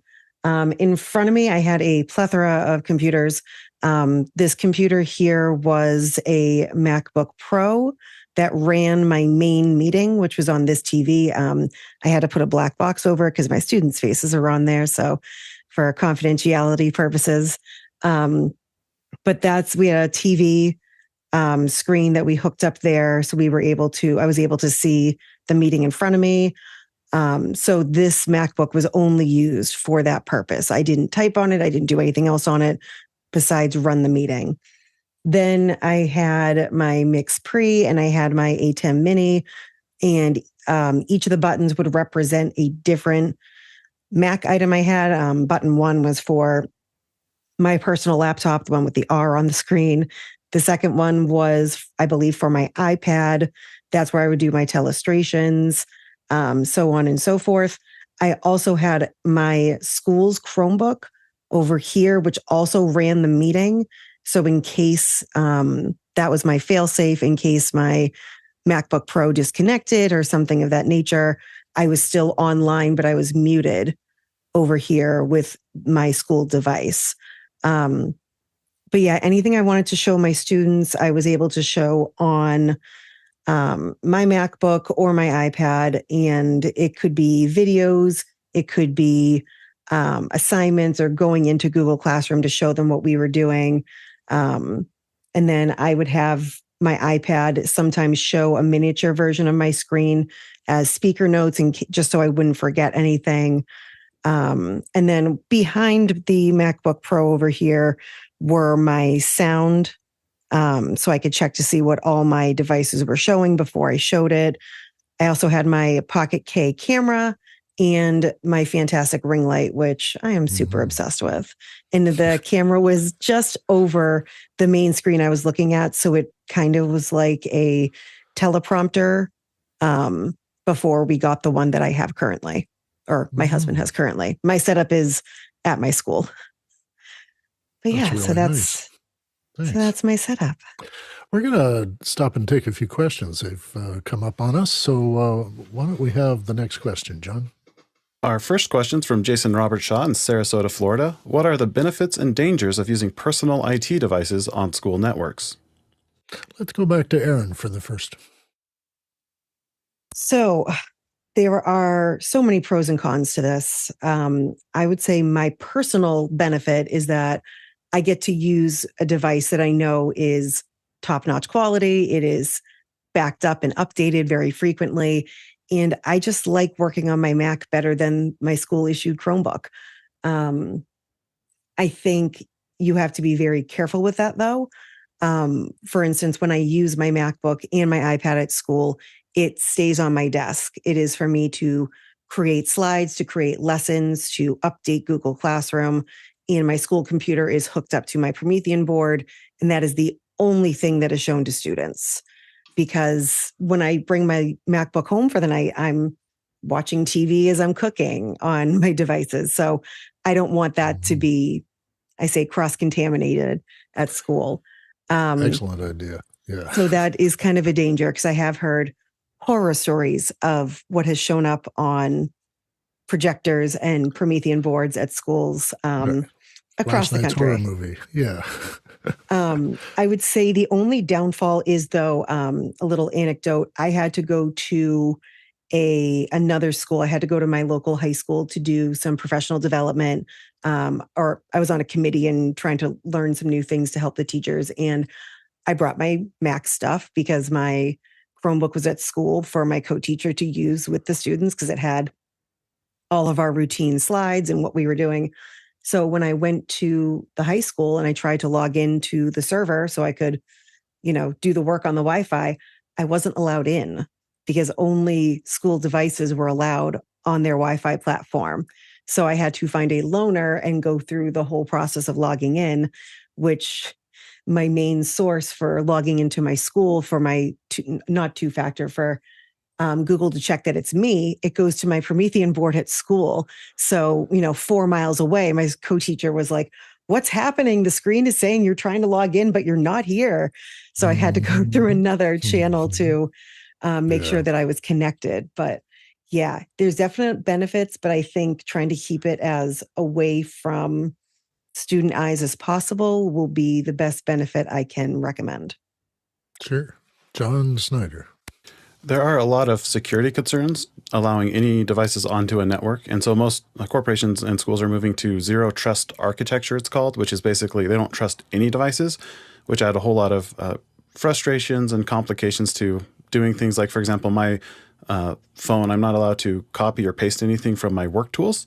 And a lot of that has to do is we're dealing with patient information. And so I have to be really careful about my setup. It has to be all I'm allowed to plug into my work computer, for example, is a webcam. And so that's dictated a lot of how my setup works. I can use my personal devices if I can get them through basically my ATEM, but there's a lot that I can't do. And Hershey. I feel that it is exactly what John said with security concerns, right? So some of the benefits, to give an example, would be like a Sennheiser profile mic. It doesn't require any software. So those are some of the benefits that is IT related, where you could bring it into your meetings, go back home with it. It's your microphone, your personal device. As far as computers go, though, or even hard drives for that example, we don't know what the computer might have, may not have. Sure, Chromebooks, you could wipe them, wash them, as they call them, and they go back to they reset into a normal state. With Apple devices, something same as that.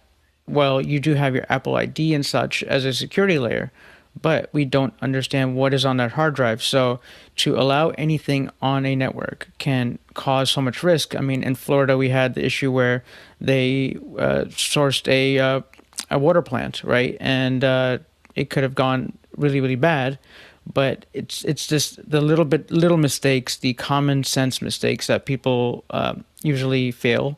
And so anything that could even allow a doorway or passageway into a network or into any business for that matter should really be highly, scrutinized. And that's why these parameters are there to protect our identity, our information, because yes, we're in a digital age world where, all our information is just flooding through marketing and this, that, and the other. And that's why we have all these ads. So, just be careful and be secure.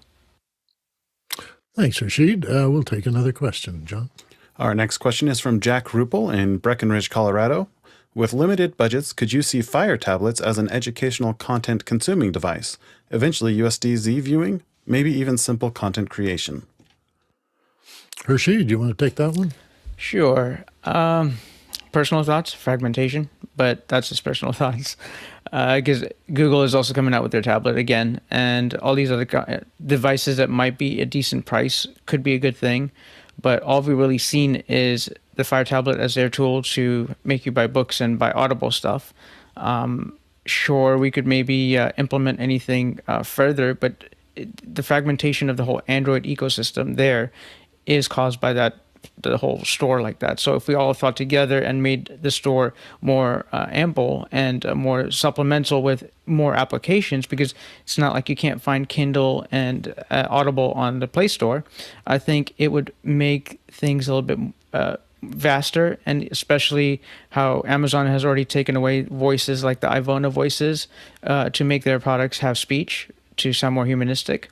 So, looking at it as having 3D, having other applications, I do see that they would go down that route as trying to be competitive. And that's hence the voice TTS engine that I mentioned, because that was really competitive to what Apple was offering with their voices and their TTS engines, text-to-speech engines. So I definitely see that to be competitive, they might allow a better hardware device, but what they have at current state, I don't think would be worth it. Mm-hmm. Interesting. John, you want to join in? Yeah, I agree with Harshid. I think it's a great option would be a Fire TV or a Fire device. I use them for my kids. They have great parental controls. You can sideload apps. I think where the reason why we don't see them in schools is Amazon isn't a school contractor, and schools are going to try to stay with the same vendors as much as they can. So I think it's much more likely that schools would use Google tablets, especially if there's low-cost ones. All right. Well, we're going to stop the questions at this point and just let Harshid show us how he's set up. Well, I'll show you by virtue of hearing my setup. So right now I do use a SSL2 interface, and the reason why I'm bringing my interface into the main focus is I like to share my audio because I have vision issues. So having magnification and stuff does help, but it may not help everybody else. The other thing, I'm using a Brio webcam, and I do recommend you guys to go to YouTube and go check out the BTS behind the scenes episodes that we've done in the past, and you'll see my setups there. I've done one with my Yamaha mixer, and now I've shifted over to my SSL2 solid state logic 2 interface. It has on the right hand side, I'm just going to put, I have my hand to my right of my interface. I have one knob to the bottom right. That's my volume knob. I could travel up all the way to the top of the interface. On the right hand side, I have a knob where if I shift it all the way to the right, I hear the program feed. If I shift it all the way to the left, I hear just my voice and no program feed. To the left of that, in the middle of it, I have a knob. With this knob, I have it turned to the left, but say I might have some JBL 305 speakers or such. I could hook them up by audio cables. I could spin the knob, and I could have audio coming out through those speakers as an output. Now, to the left of that, I'm going to come to the bottom of the interface again, and there's a square button. I'm going to hit the button. Now the button is turned off as you're hearing my voice. We will engage that again by hitting the button. That is the 4K button. Above that, we'll find another smaller knob, which is the gain dial. We won't touch that because then my voice will go all wacky on us. Above that, we have 3 buttons, kind of like chiclet buttons, you could say, which is the 48 phantom power. It is the line in the middle, and then a high Z to the right of that. Identically, I have that to my left on top, and that's basically what it means to have SSL2, two input channels. Now, how I use my setup to teach people, I do a show on iBug today, and it's called Android Insight. So I usually try to show people how does the TalkBack screen reader work, or how can I share audio and such. So let's give it a shot. USB connector connected. YouTube menu. YouTube button. One up. Button. Focus on show and tell. Setups for educators. Office hours. Global 48 watching. Play video. Out of list. Yes, we're hearing that. Yes. And sure, that was a bit loud. That might have been disturbing, but it's okay. How I learned from Mickey, everybody else. This is YouTube. Just as you focus on show and tell. Setups for educators. Office hours. Global 48 watching. Okay, that's really fast, probably, right? Access So volume. Characters. Let's Accessibility. Speech rate. Let's turn it down. Speech rate. Speech rate. Speech rate. 300. Speech rate. 300. Speech rate. All right, let's see that now. And Button. Tap to button. Focus on show and tell. Setups for educators. Office No, hours. that Global sounds like 48 a normal watching. speed Play there. video. so that's my setup. I use an audio interface as my main focus. I use a Brio webcam as my picture. Sure, I would love to have a Sony camera, so I have autofocus and all of that sorted out soon enough. Windows 11 machine is just running the show, so nothing too fancy, but just being intuitive with your devices and your hardware. Software does do a lot of good stuff for people, but if it does good for that group, that group utilize it in their power. I'm a hardware kind of guy because I tactily like to feel the stuff. So thank you for hearing my setup. Great. We're going to do 2 questions, then we'll go show Tony stuff. Our next question comes from Jason Robertshaw in Sarasota, Florida. What kind of grants or other funding are available to help educators with tech setups at home or in the classroom? Go ahead, Aaron. So the only one that came to mind immediately was Donors Choose.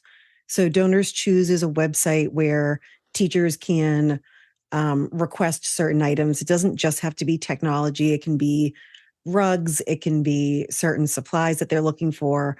Although typically something like an Amazon wish list can also potentially help with this. That I know a lot of times in August, teachers will put out their Amazon wish list or their Donors Choose list and try to get some items before the first week of school. So yeah, I would say, Amazon wish list, but Donors Choose. So that way, Donors Choose is interesting in that you don't have to fund an entire project.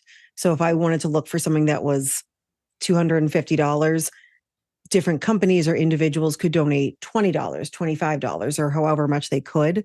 And then at the end of it, the Donors Choose has or asks, it's optional, teachers to take pictures of their class using the devices or whatever that you requested and send it as a thank you to the people that helped donate. So I think it's really cute. I know I got a projector from it years ago, and it's been used to help other teachers in other classrooms. So Donors Choose an Amazon wish list.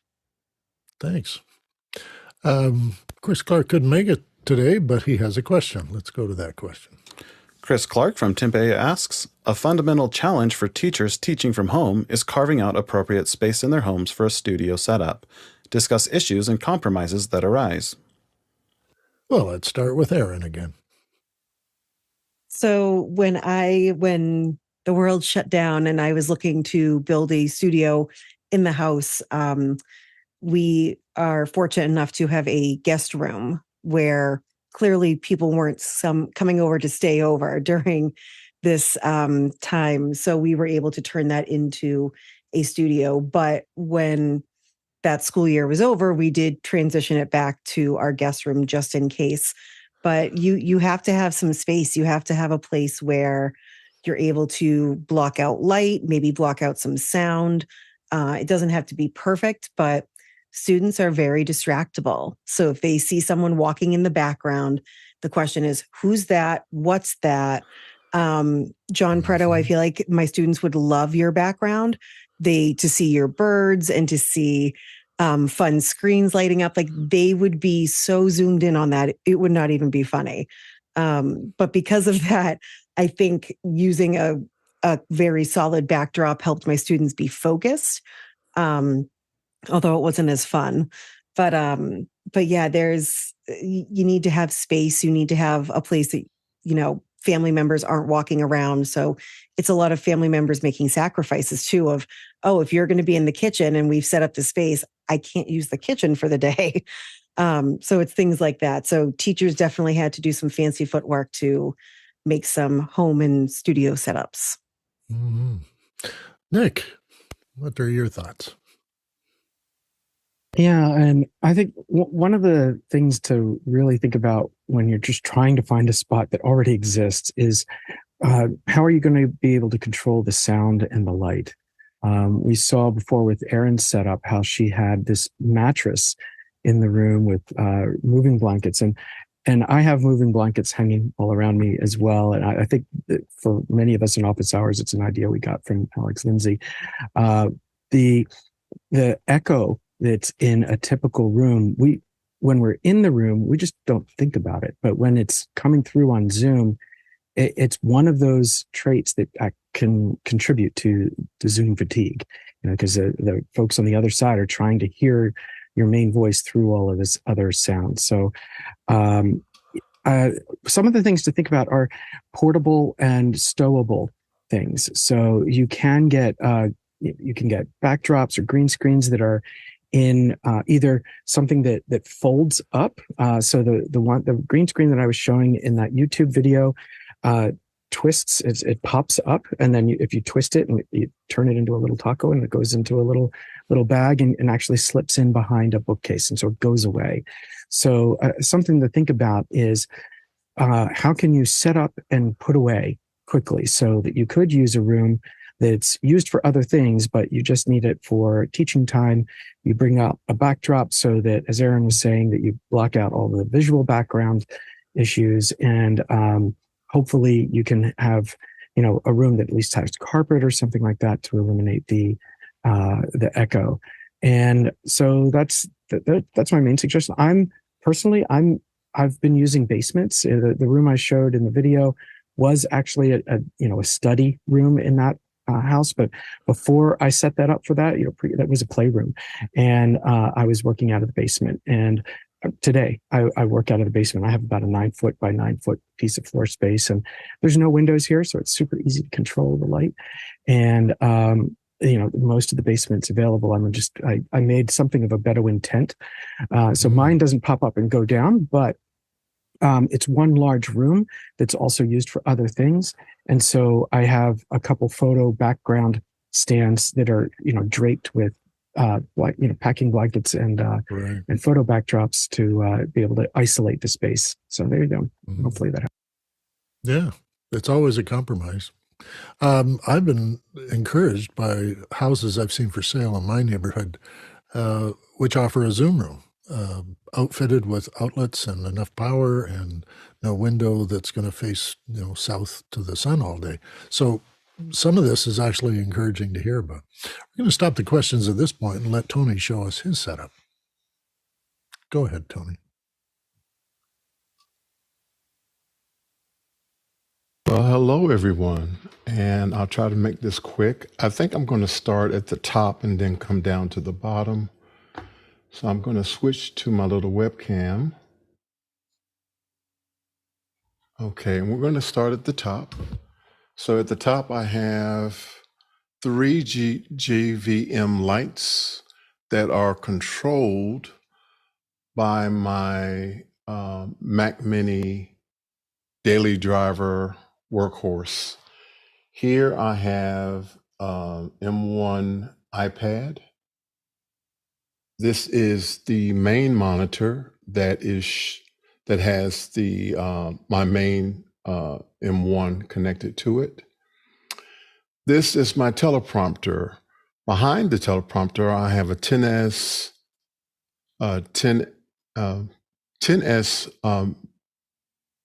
Max iPhone that I'm using the Shoot app to be my primary camera, which goes into the ATEM Mini. And so those are my, so what I have in my ATEM Mini is camera 1 is the primary iPhone that you see most of the time when you see me. That's what you're looking at. In 2, there is another Mac Mini, which is on the top here. You see the 2 Mac Minis. The one on the top is the Mac Mini that is my ISO machine. And this is going to be used with Conversation with Tony Mobley and House of Worship. In 3, I have the iPad M1 that I showed you before. And 4 is the Apple TV 4K, which is located right there. And next, you see an iPhone 11 Pro, which that is controlling the settings on the iPhone that is behind the teleprompter. And there you see a mouse, which is use for the ISO machine, keyboard for the ISO machine, and multi-view out here, which everything that's coming out of the ATEM Mini is showing there. Behind this monitor is a Raspberry Pi, which I have disconnected. This is the Stream Deck. This is the mouse that I'm using for my Mac Mini that controls everything, and the keyboard, my switch, which I can turn my volume on and off. This is the Zoom H6, which is my audio interface. And I think that is it. And this is my M1 Mac Pro, which is a new addition from my family from Christmas time. Sure. And I think that's my setup. And the last thing I would say is that this is all in a bookcase. Yeah. So my wife is still allowing me to. Tony, we can't see you. We can't see you anymore. Please put your picture up. So I'm still using the. I'm still in the living room, and my wife is still allowing me to use the bookcase, and is extremely frustrated with my density data cables running across the floor in front of the fireplace, and she is not a happy camper about that. Yeah, that's all right. We're getting up to the top of the show here, and John's been very patient with us, not to show his setup yet, but John, we're squeezing you in. We'll go a little bit over time to allow you time to show it. All right, I'll go real quick. So let me cut here. Oh. So basically on my setup here, the keys are, I need everything to be able to go through that Dell laptop down there. So my ATEM Extreme ISO is what's controlling everything. I have the outputs going to my two monitors, so I can switch between my Dell and my Mac Mini. I have a Mac Mini down underneath my desk here. I have my telestration set up over there and my teleprompter at the top. And that allows me to give the kind of instruction I do is mostly virtual instructor-led training, where it needs to be me talking and then my teaching assistants over there barking at me. I have blackout curtains, and I do have bass traps up in my corners, and that really helps me get the best audio I can out of this room. I really like your light scrims there. Those work pretty smoothly. Yeah. The blue in the background behind you, is that an extra light back there? Yeah, I have a couple of little spotlights back there that I got off of Amazon. Okay.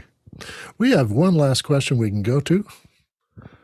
Our last question is from Jason Robert Shaw in Sarasota, Florida. Are you planning on adding a Vision Pro from Apple to your setup?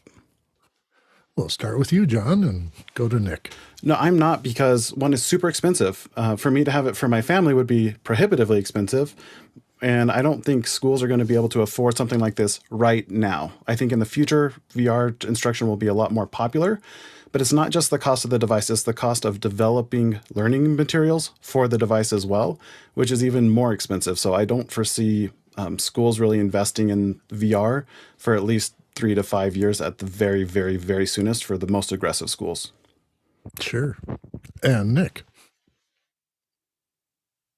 Being one of those most aggressive schools, we'll be getting one right away.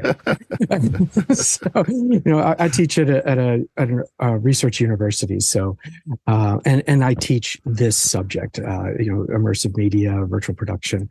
So, we also have across the street from us behind our building is our nursing college, which has its own VR lab that I collaborate with, and across the street in the front of my building is a neurology bioengineering lab that we also collaborate with. And so we're already working in this space with the equipment that exists in the market today.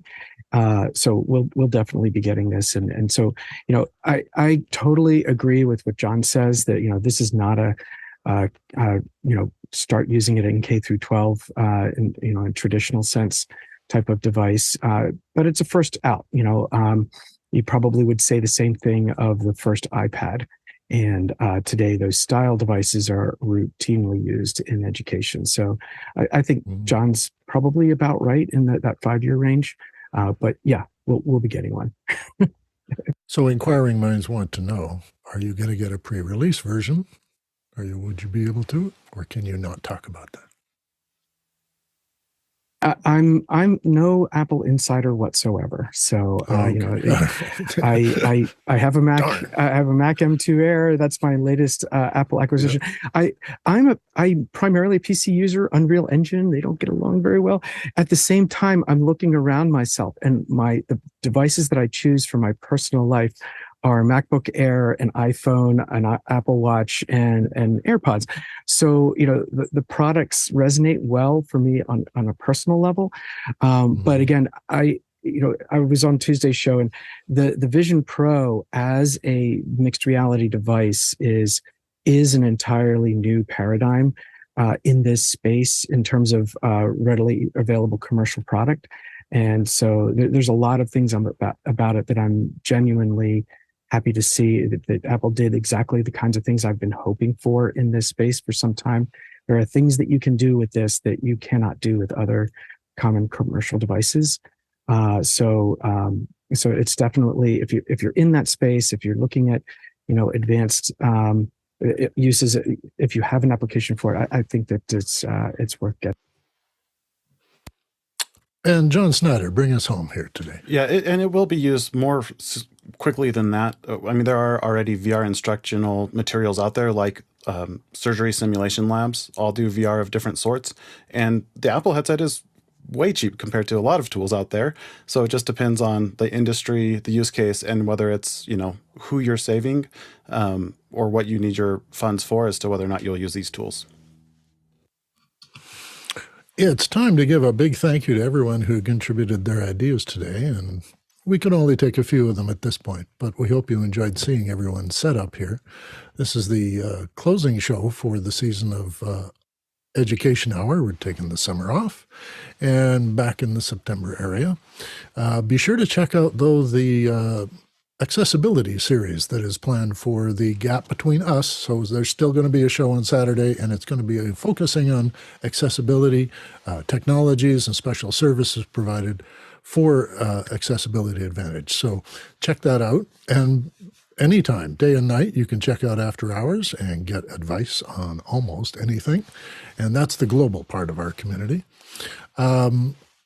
We have a large open meeting about an hour after this show. If you go to After Hours and ask about it, it's a total crew meeting, and it's a monthly event. So be sure to check that out.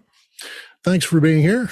As I said, we're taking a summer break, giving Saturday to the Accessibility Technology series. And I think you should check that out because it's increasingly important to pay attention to, even as we said today. So bye for now.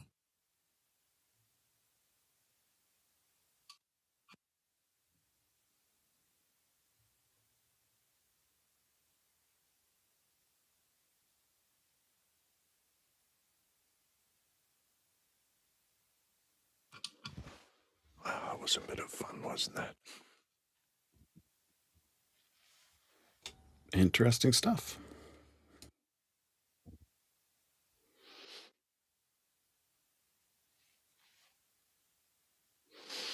Thanks for your description, Harshit. It was pretty comprehensive there.